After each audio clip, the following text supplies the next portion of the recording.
Si quisiéramos hacer una definición de la literatura, yo diría, por ejemplo, que es una temperatura de la identidad. La literatura, sea la poesía o la narrativa, e incluso el ensayo creativo, no son simples enumeraciones de la realidad ni representaciones de sus aspectos más profundos. Son la profundidad en sí misma y por lo tanto cuando escribimos lo que hacemos es hacerlo desde el interior de nosotros mismos, cualquier cosa que eso sea. Cuando doy inicio a lo que yo llamo nuestras sesiones, porque llamar las clases me resulta pretencioso, puesto que todo conocimiento es provisional, acostumbro a advertir dos cosas, que corren el terrible riesgo de pensar de manera distinta. De hecho, eso es lo que pretende construcción del imaginario. Lo otro que digo es que finalmente se entra a una gran aventura. La aventura con el origen de la metáfora, con el origen incluso de la manera en que miramos a la realidad. El símbolo, algo que está terriblemente secuestrado hoy por la historia del arte, por ejemplo, o por la psicología. Dos perspectivas que también hoy por hoy pues padecen de una terrible enfermedad que nace en el siglo XIX, que es el positivismo. Así pues que comencemos a jugar y comencemos a tener una cierta inquietud o un prurito al darnos cuenta que aquello que pensamos y sobre lo que hemos venido sosteniendo en nuestro convencionalismo respecto a lo que la realidad y el conocimiento es, no es que se desmorone, sino que tal vez se craquela, se fractura, pero entonces estamos frente al umbral. Así pues que demos inicio a lo siguiente. Se nos dice, por ejemplo, que los imaginarios son el sistema de creencias sobre el cual sostenemos nuestra idea del mundo, la idea de la realidad, y es así como habitamos este mundo y esta realidad. Hasta ahí todo suena muy bien, y yo siempre me preguntaré, ¿y eso qué es? Y comenzamos entonces. Si yo preguntase en este momento, ¿qué entienden por mito? ¿Qué me dirían? Estamos en clase, y yo nunca pido voluntarios, siempre los escojo. Claro que si hay alguien que quiera sacar a la palestra, pues bienvenido, pero ¿alguien quiere decirlo? Entonces tú. Algo que se cree que es real y resulta que es falso. Algo que se cree que es real y resulta que es falso. Parto de ahí, me sigo de tus palabras y entonces hago la siguiente pregunta. Soy un maestro muy preguntón, es decir, soy un alumno igual que ustedes. De los dos mitos que voy a mencionar, ¿cuál de ellos habla de algo falso? El mito de la muerte y el mito de la virginidad de María. ¿Cuál de los dos habla de algo falso? Yo sé que sobre el segundo se han hecho chistes y muy malos, ¿verdad? Y han construido un imaginario también tremendo. Yo creo que del mito de la muerte, porque al final nosotros no podemos constatar lo que se especula sobre la muerte. No podemos constatar lo que se especula sobre la muerte. Muy bien. Ajá.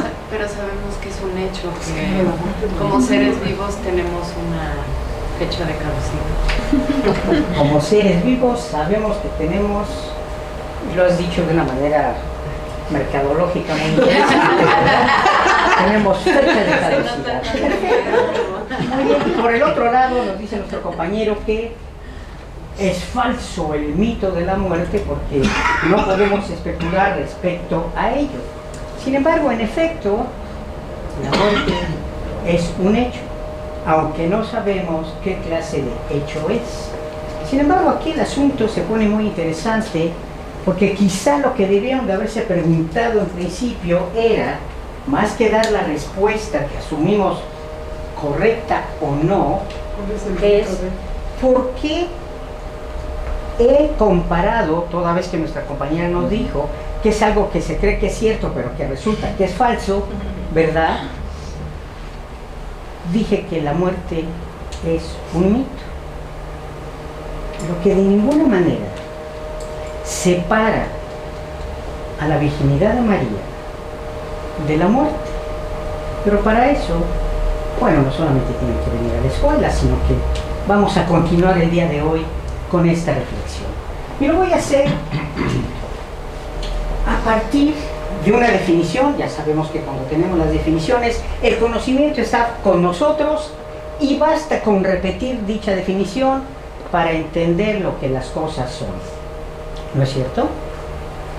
Pero aquí se trata de habitar lo que las cosas son y lo que las palabras nos dicen. Y habitar no es solamente pensar en ellas, ni conocerlas, ni reconocerlas, ni utilizarlas, sino, digamos, resonar con ellas. No utilizo el término de vibrar con ellas porque es muy setentero, ¿verdad? Y luego se nos pone el asunto medio new age, pero no se trata de eso. Se trata finalmente de acercarnos a esto que yo mencioné, el propio origen de la metáfora. ¿Y por qué no? El origen del pensamiento religioso, que es el fundamento de todo pensamiento para el ser humano. Pero no crean que el pensamiento religioso arranca ni con el pensamiento védico, ni con el pensamiento egipcio. Arranca con el propio hombre primigenio. Y lo llamo primigenio y no primitivo porque el término primitivo me parece una velada forma discriminatoria elaborada por los etnólogos anglicanos del siglo XIX, ¿verdad? Esta dificultad que había por entender si son salvajes o no, si son salvajes o son civilizados. Bien, esta definición es pedante como todas, precisa si es que queremos también como todas.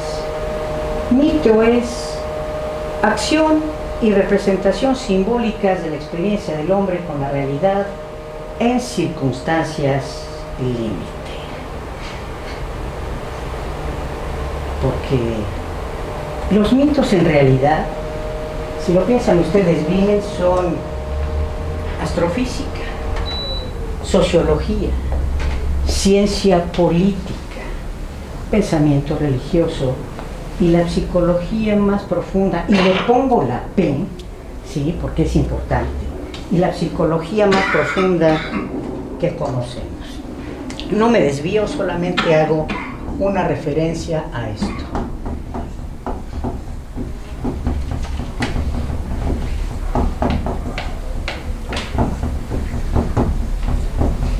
¿Hay alguna diferencia?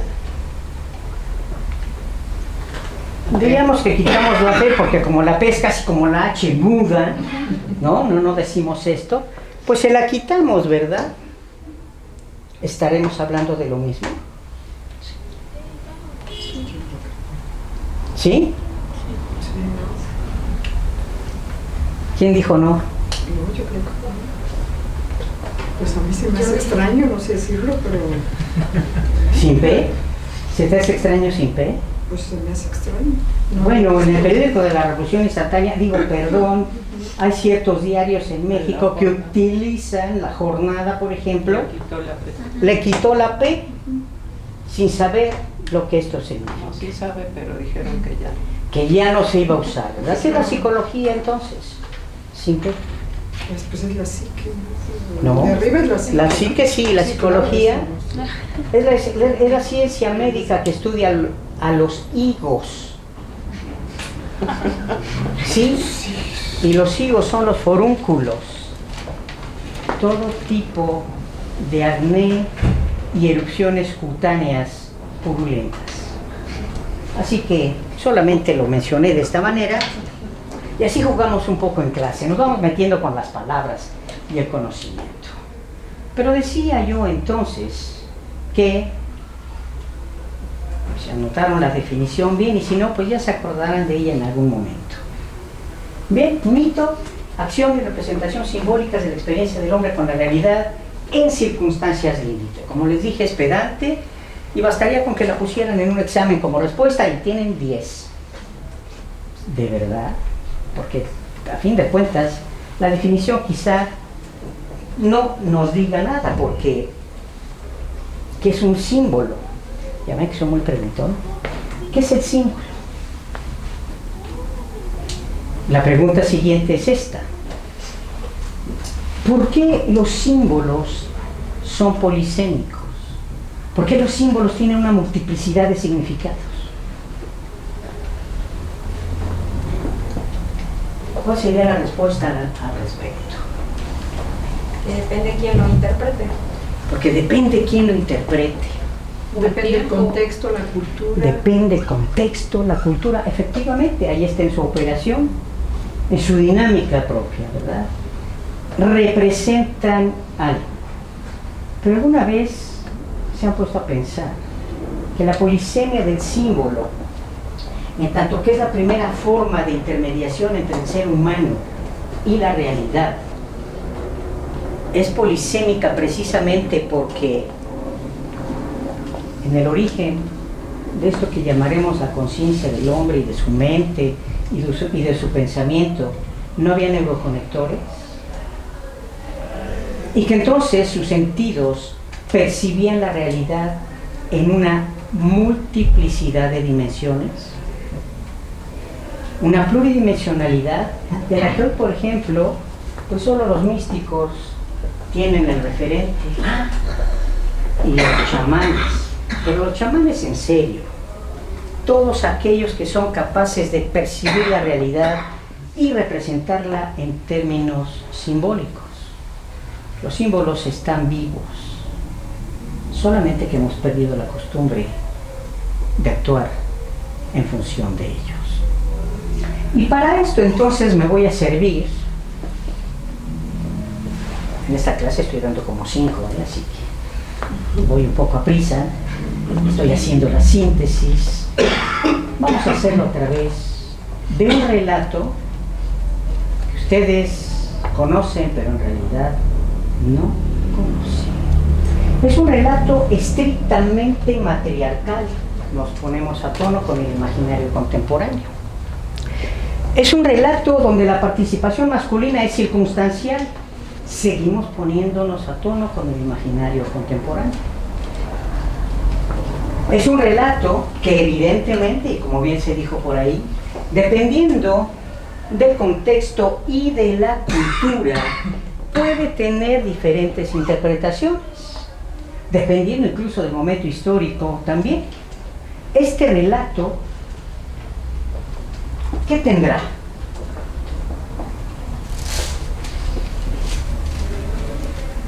Unos 18.000 años de existencia.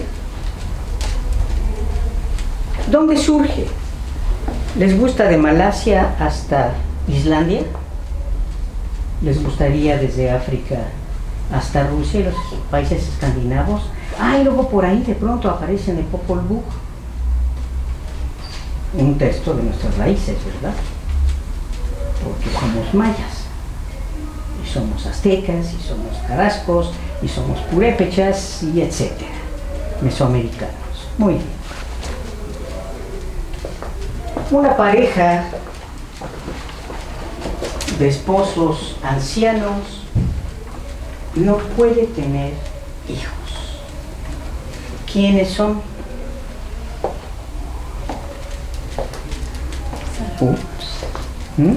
Abraham y Sara. Abraham y Sara. Un buen día, la mujer está bordando frente a la ventana de su casa y se pincha un dedo. Las gotas de sangre caen sobre la nieve del alféizar y entonces pide tener la gracia de concebir una niña cuya piel sea tan blanca como la nieve, sus mejillas tan rojas como la sangre que ha salido de su dedo y el pelo tan oscuro como el ébano del marco de la ventana. De hecho, el propio relato de Abraham y Sara toma como punto de partida esto que podemos llamar cuentos folclóricos, cuentos históricos, cuentos clásicos. Pero estamos hablando de ¿quién? ¿De quién? Sí, decir Blancanieves. Pues claro, es Blancanieves, digo Blancanieves, efectivamente, ¿no? Es Blancanieves. Bien, el deseo le es concedido. La mujer queda preñada, da a luz y muere. Da a luz a la niña tal y como la solicitó. Muere. Y claro, como ustedes saben, ¿verdad? Los hombres pues no sabemos cuidarnos solos, necesitamos quien nos ayude con las labores del hogar. Y entonces el padre sale en ese momento a buscarse una mujer que es buena, pero dicen que es mala. Ya ustedes sabrán definir el asunto. Y la lleva a casa.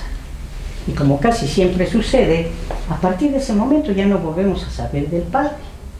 Algo habrá salido a trabajar, ya saben, como lo dijo el ínclito San Engels, ¿verdad? El hombre salía a cazar mientras la mujer se quedaba en casa. Esa es una idea victoriana, ¿verdad? Nada tiene que ver con el origen prehistórico de la humanidad, ni mucho menos, ni siquiera con el papel del trabajo en la transformación del mono en hombre, como bien ha escrito en sus obras, ¿verdad? Ni tampoco en función de la división social del trabajo, que tanto daño nos ha hecho en los imaginarios contemporáneos. Pero bueno, el asunto es que no volvemos a ver al padre. Pero aquí viene la pregunta, y aquí constato yo que el relato no lo conoce. Aunque hayan visto esa película premiadísima de Walt Disney, ¿verdad? Que se llama precisamente Blancanieves. Y los 7 enanitos del bosque. Muy bien.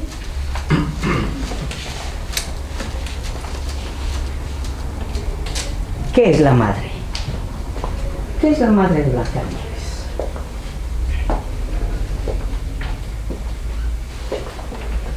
Estarán diciendo, pero ¿cómo nos pregunta eso? Pues es su madre, ¿no? Esta es la intención precisamente de abordar desde su origen la construcción de los imaginarios. ¿Qué es lo que vemos en estas realidades? ¿Qué es lo que vemos en el origen de esto que en la literatura llamamos imágenes, tropos, metáforas? ¿Qué vemos en ella? ¿Qué es la madre de Blancanieves? Y entonces nos vamos a la lógica del relato, ¿verdad?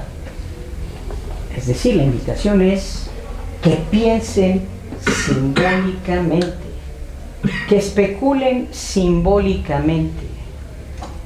En pocas palabras, que piensen de un modo otro, no de otra manera, sino de un modo otro, en función de las imágenes y lo que las imágenes nos remiten en tanto pensamiento.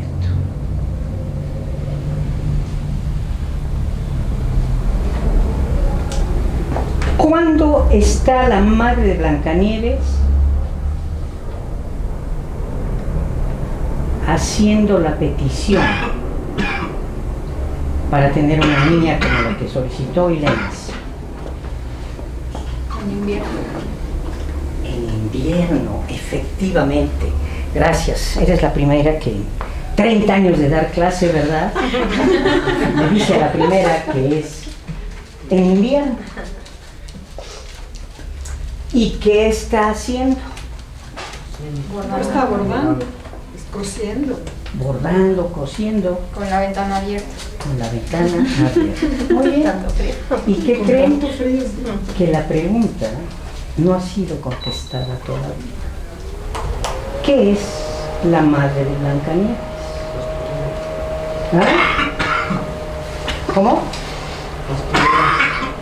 Es una costurera. Muy bien. ¿Qué son las costureras o las bordadoras? Claro, aquí aparece la imagen de las grandes pinturas de Remedios Varo, por ejemplo, ¿no? ¿Qué son las costureras y las bordadoras? Pues, ¿cómo que qué son? Las costureras y bordadoras, ¿no? Mujeres Además, trabajadoras. mujeres, ¿eh? Mujeres trabajadoras. Mujeres trabajadoras, claro. Por un sindicato libre de las costureras. No hay ningún problema, ¿verdad? Y es legítimo. Pero el asunto quedará en eso. Pues no. Les dije que era un relato matriarcal, pero claro, como nuestro imaginario sociológico y no simbólico, pues hemos devenido incluso en señalar que son mujeres trabajadoras. Y sobre todo en México han sido sostén del hogar de muchas generaciones, ¿verdad? México es prácticamente un país construido por madres solteras. Y a mucha honra, ¿o no? Bien. ¿Qué es entonces la madre de Blancanieves? ¿Y qué será el relato de Blancanieves? Dime. Bueno, me quedé pensando en que parecía como relatar, podría ser un útero. Me imagino como que el útero, en el invierno de su vida, cuando está a punto de perder la fertilidad, sangra una última vez y pide poder concebir antes de perder su utilidad. Ahí metiste un elemento de nuestro imaginario contemporáneo, su utilidad. Ajá, sí, Lo que incluso entrega una real. ontología de lo femenino, ¿verdad? Ajá. En el momento en que su utilidad se pierde, ¿qué sucede? Deja de ser mujer. ¡Qué barbaridad! Ese es un imaginario contemporáneo, ¿verdad? Pero entonces vamos al origen, porque ese imaginario contemporáneo es absolutamente despreciable, ¿no? ¿Cómo es posible? Y esto es parte de ciertas culturas, ¿verdad?, que van a la mikve cada 28 días para confirmar que no han perdido esa utilidad, aunque la hayan perdido, pero la colectividad no debe de enterarse porque entonces pierden la condición de mujer, ¿verdad? La modernidad nos ha llevado a algunos asuntos. Pero me gusta esto que dijiste, es como un útero que sangra por última vez antes de perder su utilidad y entonces gesta. Y dijiste en el invierno de su vida. Entonces la madre de Blancanieves es el invierno, la tierra, el invierno. Ya que hablaste de útero, vámonos al símbolo que también representa el útero, que es la tierra, la materia, la gran madre. Muy bien. Y si la madre es el invierno, ¿qué es la niña? El fruto. El sueño. Fruto, sueño. La primavera, florecer. La primavera, es la tierra en primavera, en efecto. ¿Y la malastra? La mala. ¿Es la mala? Pero es buena, porque nos dicen que es hermosísima. Y además ¿qué les diré? Para los celos es terrible porque no solamente es más joven que la madre que ya se murió y que en su servicio le entregó una niña, sino que además vino a ocupar su lugar y es hermosísima, ¿no? ¿A poco no da que pensar eso? ¿A poco no nos causa prurito? O lo digo en mexicano, ¿a poco no nos enchila? Ah, ¿verdad? ¡Qué terrible! ¿No es cierto? Entonces, ¿qué es la malastra? Siguiendo esta lógica, ¿qué sería? ¿Eh? ¿El tiempo? El tiempo, ¿cuál tiempo? Pues el tiempo que pasó de la primavera al invierno. No, porque la malastra no es invierno. O verano. Es el verano porque está en plenitud. Entonces comenzamos a entender que el relato de Blancanieves, ese cuento para niños y tan maltratado por Walt Disney, ¿verdad? es un relato de carácter mitológico, con una sabiduría profunda que tiene implicados aspectos telúricos, aspectos agrícolas y un profundo dramatismo en función de interpretar los cambios estacionales. Yo les dije que los mitos son astrofísica simbólica, astrofísica sagrada. Los mitos relatan a través de las acciones de los dioses cómo es que el universo actúa. Hoy tenemos ecuaciones y teorías, y por ahí nos andamos desmintiendo, ¿verdad? El universo no tenía sonido, ¿no? En el universo no hay sonido, no hay música, hasta que, bueno, hace 2 años nos sorprenden con una intuición que tuvo Albert Einstein, que planteó una teoría, ¿verdad? El de las ondas gravitacionales y además el del sonido del universo. Así que la petulancia de muchos astrofísicos se vino abajo, que eran capaces de decir, no, ¿cómo crees que el universo va a sonar como la música de Jean-Michel Jarre, ¿verdad? O como la de Vangelis, no, o como la de Pink Floyd, no, ni creas, el universo es mudo y sordo. Pues no es cierto. Pero los mitos ya habían dicho justamente eso, al hacernos saber que los dioses, que son los grandes símbolos de las fuerzas cósmicas, con sus acciones, representan precisamente cómo es que el universo actúa. Y yo digo universo y piensen en un mapa astronómico. No, cuando digo universo hay que pensar incluso en el propio ser humano. ¿O qué no somos? La actualización de la tabla periódica. ¿Sí o no? Eso somos. Claro que Carl Sagan lo dice poéticamente, fusilándose por ahí algunos poemas de Ibn Arabi y del propio Gorostiza, ¿verdad? Somos polvo de estrellas, en efecto. Estamos constituidos por todo lo que conforma al universo, por lo tanto también somos parte de ese universo. Pero continuamos con nuestro cuento. Esta malastra bellísima llevó a la casa de su esposo y de esta niña de la que tendrá que hacerse cargo de un modo o de otro, todo su ajuar, incluido un artefacto que ha guardado en una habitación y al que visita periódicamente para preguntarle, después de quitarle el velo que lo cubre, espejo, espejito, ¿quién es la más bella? Y el espejo le contesta con una voz como de Tintán, tú mi reina. ¿A poco no suena así? Tú mi reina. Lidia Prado le dice, sí mi rey. Pero bueno, no estamos en la película de Baile mi rey, sino estamos en el cuento de Blancanieves, ¿verdad? Bien. Así lo hace por años, hasta que un buen día pregunta, espejo, espejito, ¿quién es la más bella? Tú, mi reina, pero Blancanieves lo será más. ¡Ay! Otra vez nos enchilamos, ¿verdad? ¿Cómo puede acontecer eso? Va a ser más bella. Entonces, llena de ira, acostumbramos a entender esta ira de una manera particular en función de nuestros imaginarios, ¿verdad? Ya cada uno de ustedes y cada uno de ustedes tiene más o menos idea de por qué manda llamar a un sirviente para que mate a la niña, que la enferme de anorexia además. ¿Por qué?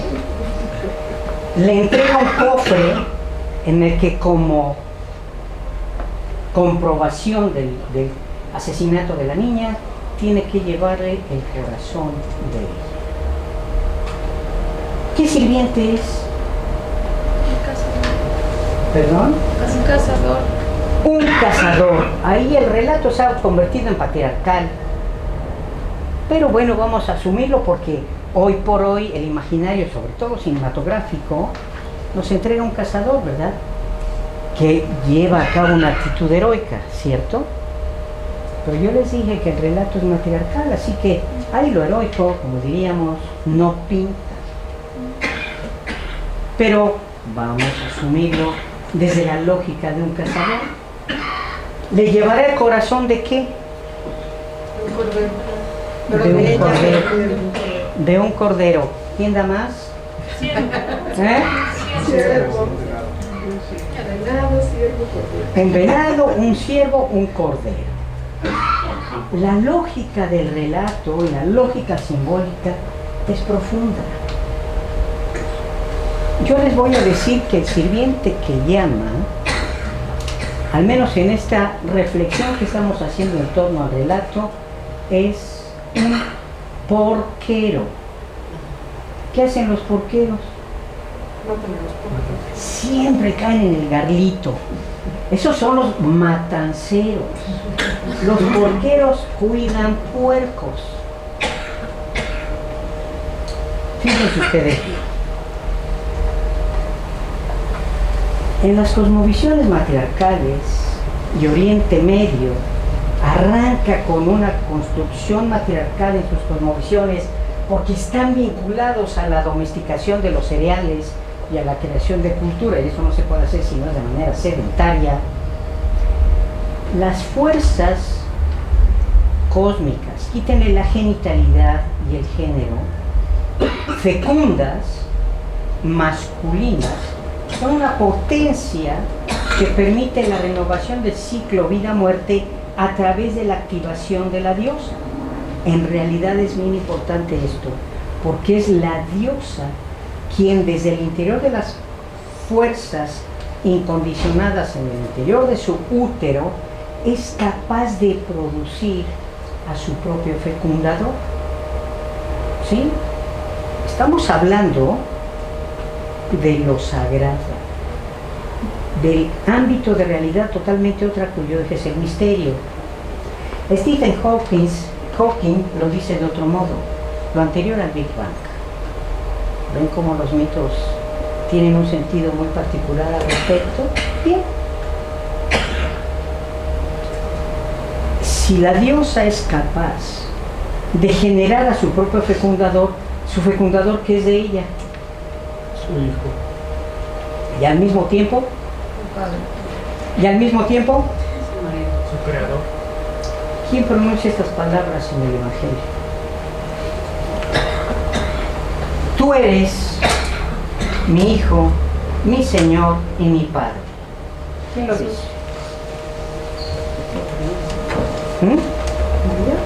María, efectivamente. Haciendo eco a una cosmología tan antigua como el neolítico, ¿verdad? Que de ahí proviene este relato. Así que continuemos con él. He dicho que es un porquero, y estaba yo hablando, por ejemplo, de Oriente Medio.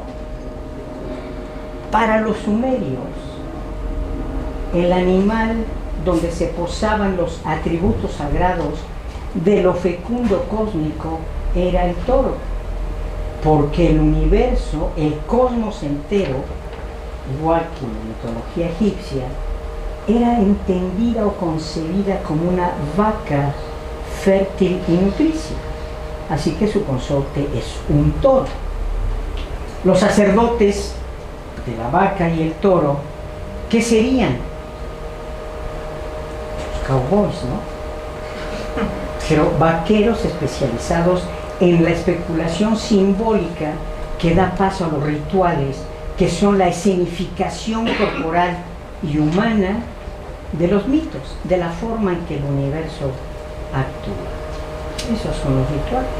Así que si yo he dicho que la malastra llama a un porquero, es porque hay una lógica en el relato, y es porque el porquero vendría a ser un servidor de la diosa, razón por la cual atiende a la petición de la malastra y no mata a la niña. Pero algo tiene que llevarle para medio engañar a la Señora, porque seguramente es una fiera, ¿verdad? Y ustedes han dicho que le lleva el corazón de un cordero. ¿Conocen el corazón de un cordero? Un corazón de un puerco. Más bien es un corazón de un puerco. ¿Por qué? Porque es el más parecido al Porque es el más parecido al corazón humano. Porque si le lleva el corazón de un ciervo, pues imagínense de este tamaño. Es todo, sí, Blancanieves era todo corazón, pero no era, ¿verdad? Bien. Pero yo hablé de anorexia. ¿Qué significa que el corazón de una niña esté encerrado en un cofre?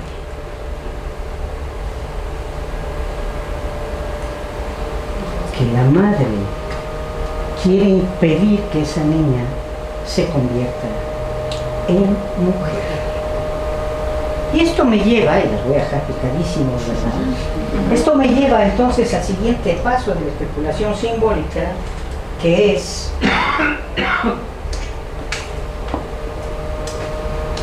el espejo. Pero antes de que me contesten qué es el espejo, porque están elucubrando, ¿verdad? Que si los 7 pecados capitales, que si el reflejo propio de su ego y de su vanidad. Antes de que me contesten eso, porque sé que me iban a contestar, ¿qué es la belleza? Y ya sé que ya se metieron en el berenjenal de todas las teorías estéticas que conocen, ¿verdad? Y claro, también me dirán, ay, es que por supuesto, la belleza es según cada quien, según el contexto y según la cultura. Pues sí, pero no es eso lo que estoy preguntando. ¿Qué será la belleza en términos simbólicos? Y es la belleza por la que pregunta la madrastra. Y es la belleza que va a adquirir Blancanieves. ¿Qué es esa belleza?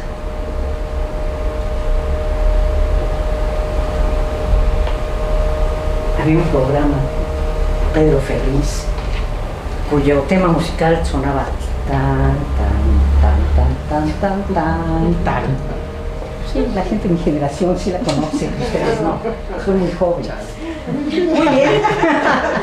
Díganme ustedes, ¿qué es la belleza? Podemos aquí pasarnos muchos días reflexionando en torno a todas las propuestas filosóficas, antropológicas, culturales, estéticas, hasta las de la mercadología, ¿verdad? Y de la neuromercadología. Pero lo que interesa aquí es entender dentro de la lógica del propio texto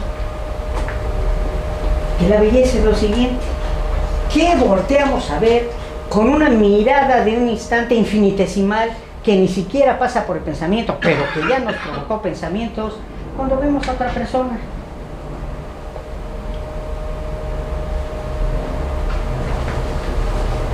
Sea del otro sexo o del arco iris, no importa, que volteamos a mirar en ellos. La apariencia física. La apariencia física. ¿Qué de la apariencia física? La cartera, el coche, los ojos, su rostro, la delicadeza de sus manos. Lo que vemos son una simbólica que representa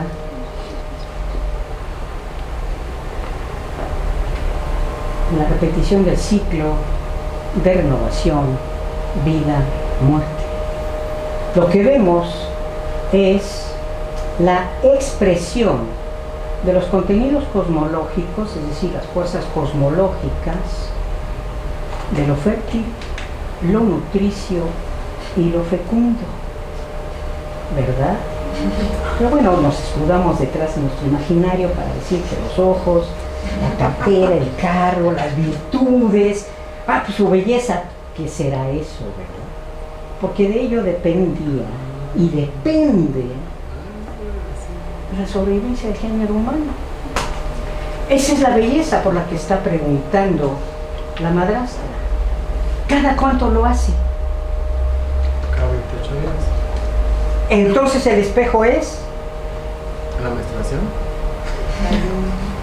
la luna, efectivamente, porque el ciclo de la luna, si hay buena alimentación, si no hay estrés, si no hay estas dificultades del trabajo y otras preocupaciones, el ciclo de la virginidad femenina se presenta cada 28 días. Y cambié el término, ¿verdad? Ya no dije fertilidad, sino dije virginidad. ¿Cada cuánto es virgen una mujer? No estoy, ya claro, y entonces ya puso a la Virgen María enfrente, ¿verdad? Porque el imaginario contemporáneo nos dice una cosa muy particular. ¿Cada cuánto es virgen una mujer? Si la virginidad como término era entendido en sus orígenes como la capacidad de ser fecundado, ¿cada cuánto es virgen una mujer? ¿Y cada cuánto es fértil? Cada 28 días. Ahí está la lógica simbólica de este relato hasta este momento, y se pone bien interesante. Si ustedes entran al diplomado, ya esto ya parece un comercial, ¿verdad? Se enterarán, por ejemplo, que todas las acciones criminales de la madrastra son benéficas para la niña. Pero eso se los cuento en otra ocasión. Claro, porque el tiempo se nos agota. Bueno, el tiempo de la clase, el propio, cada uno, como bien dijiste, tiene su momento de caducidad. Y ese no lo conocemos afortunadamente. Porque la muerte, en tanto mundo, no es simple y sencillamente la constatación a través de una serie de aparatos y máquinas de el cese de las acciones y funciones cerebrales y fisiológicas, sino una cosa que va más allá de la propia evidencia física. Mito, acción y representación simbólicas de la experiencia del hombre con la realidad en circunstancias límite. Este es el inicio de una clase de construcción del imaginario, porque habla de los elementos con los que los escritores elaboramos nuestra obra. Muchísimas gracias. Gracias.